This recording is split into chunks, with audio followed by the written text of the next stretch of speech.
আজকে আমি তোমাদেরকে মাটি দিয়ে একটি সান্টা ক্লজ তৈরি এবং রং করে দেখাবো। সো হাই হ্যালো নমস্কার, আমি জয়ী আর আমি মূলত মাটি দিয়ে বিভিন্ন ধরনের জিনিস তৈরি করে সেটাকে রং করে থাকি। তো সান্টা ক্লজ তৈরি করার জন্য প্রথমেই দেখো বেশ কিছুটা মাটি নিয়ে নিয়েছি আর এটাকে আমি মূলত তৈরি করছি একটি পেট। তারপর ওটাকে তৈরি করা হয়ে গেলে দেখো এটার দু সাইডে কিন্তু দুটো হাত তৈরি করে আমি অ্যাটাচ করে দিয়েছি। এরপরে জল দেখো ভালো করে মসৃণ করে নিয়ে সান্টা ক্লজের মাথাটাকে আমি তৈরি করে নিয়েছি। আর দেখো নিচের এই পোর্শনটাতে কিন্তু আমি এখানটায় দাড়ি তৈরি করেছি আর একটা কাঠি দিয়ে এখানটা দেখো একটু দাগ দাগ টাইপের দিয়ে নিয়েছিলাম যাতে এটা দেখতে কিন্তু একদম দাড়ি টাইপেরই লাগে। তারপর একটা তুলির সাহায্যে এটাকে কিন্তু খুব ভালো করে আমি মসৃণ করে দিয়েছিলাম। তারপরে সান্টা ক্লজের ওই ফেসের পোর্শনটাতে দেখো দুই দিকে কিন্তু দুটো গোফও তৈরি করে নিয়েছি। তারপরে আবার একটি ব্রাশের সাহায্যে খুব ভালো করে জল দিয়ে মসৃণ করে নিয়েছি।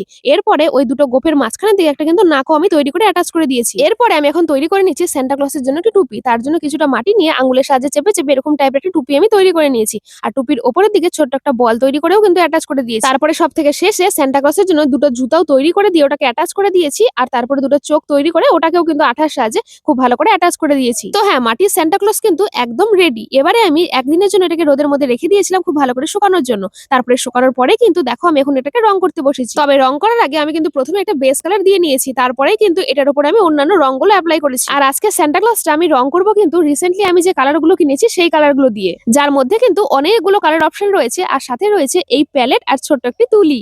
তবে তোমরাও যদি এইরকম কালার কিনতে চাও তাহলে আমি ডিসক্রিপশনে লিংক দিয়ে দিব, তোমরা সেখান থেকে ক্লিক করে কিন্তু কিনে নিতে পারো। তো বেস কালারটা কমপ্লিট হয়ে যাওয়ার পরে আমি এখানটায় সেন্টার ফেস, নাক আর হাতে কিন্তু স্কিন কালার দিয়ে কমপ্লিট করে নিয়েছি। তারপরে আমি সেন্টার যে টুপিটা রয়েছে ওই টুপিটাতে কিন্তু মানে এই যে মাঝখানে যে পোর্শনটা দেখতে পাচ্ছ ওটাতে কিন্তু রেড কালার করে দিয়েছি।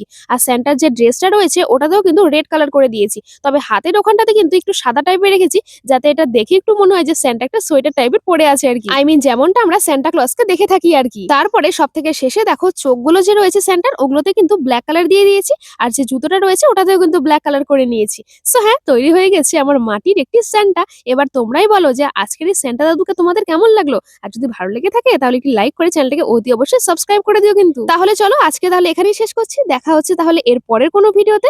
আর হ্যাঁ, সবাই ভালো থেকো, সুস্থ থেকো। আর আবারও বলছি চ্যানেলটাকে সাবস্ক্রাইব করতে ভুলো না কিন্তু, কারণ আমি কিন্তু মাটি দিয়ে বিভিন্ন ধরনের জিনিস তৈরি করি, তাও আবার তোমাদের রিকোয়েস্টে। তাই এইরকম ধরনের জিনিস পেতে হলে অবশ্যই আমার চ্যানেলটাকে সাবস্ক্রাইব করে রাখতে হবে। তাহলে চলো এখনকার মতো এখানেই শেষ করছি, টাটা।